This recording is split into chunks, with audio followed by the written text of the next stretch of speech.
Obat herbal yang notabene merupakan ya atau tanaman obat lah ya atau herbal yang dulu ya tercatat mulai dari tahun 500-an Masehi begitu ya. Ini tercatat ya, sebelumnya juga dimanfaatkan, hanya saja mungkin tidak tercatat begitu ya.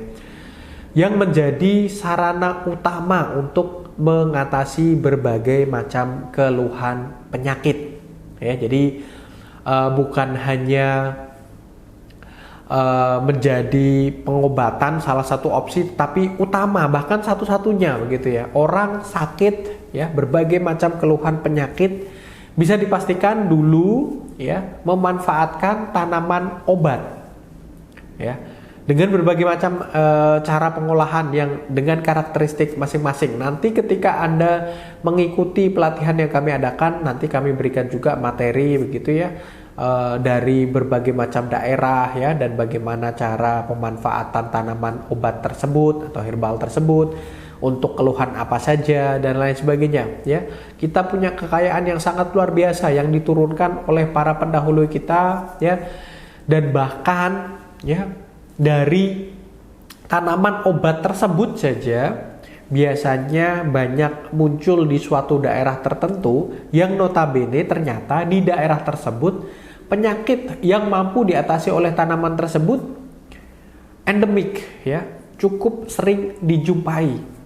Ambil contoh ya, di Indonesia Timur malaria itu endemik, banyak, dan di sana tempat berkembang biaknya tanaman kina ya, yang notabene merupakan salah satu bahan yang bisa dimanfaatkan untuk mengatasi penyakit tersebut atau berkaitan dengan malaria tersebut. Selain itu juga banyak sekali ya tanaman-tanaman herbal lain ya, tanaman obat lain yang bisa dimanfaatkan untuk mengatasi berbagai macam keluhan penyakit. Nah, seiring perkembangan zaman begitu ya, pada tahun 1904 awal 1900-an pemerintah Belanda mendirikan sekolah kedokteran di Jakarta yang disebut sebagai Stovia, yang artinya adalah sekolah dokter Jawa ya.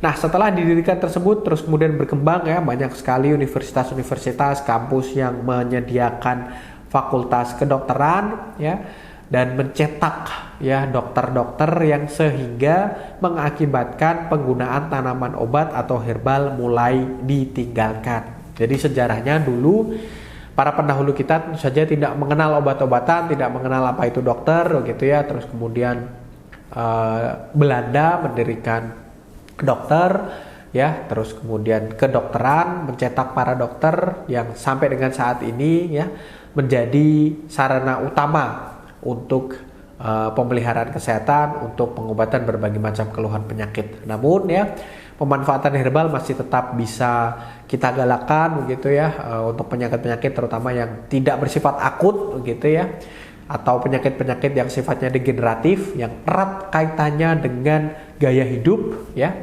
bisa kita manfaatkan dengan berbagai macam herbal. Nah, jika Anda ingin untuk mempelajarinya, Anda bisa mengikuti pelatihan kami. Info seputar pelatihan ada di link deskripsi.